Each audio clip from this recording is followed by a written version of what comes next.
नागोठणे जिल्हा परिषद मतदारसंघात जशा निवडणुका जवळ येत आहेत तसे राजकीय वातावरण कमालीचे तापले आहे।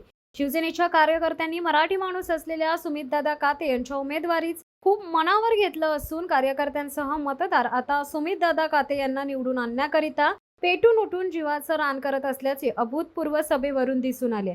नागोठणे येथील प्रचार सभेला अभूतपूर्व जमलेली गर्दी पाहता सुमितदादा काते यांचा विजय आता कोणी रोखू शकणार नाही अशी आता चर्चा चालू आहे। या मतदारसंघातील लढाई ही शिवसेनेने उभ्या केलेल्या सामान्य कुटुंबातील सुमितदादा काते विरुद्ध धनाढ्य किशोर शेठ जैन ज्यांना शिवसेनेने मोठे केले ते आता राष्ट्रवादीत गेले असले तरी सेनेचा मराठी माणूस ठामपणे आजही शिवसेनेकडे आहे हे गर्दीवरून दिसले।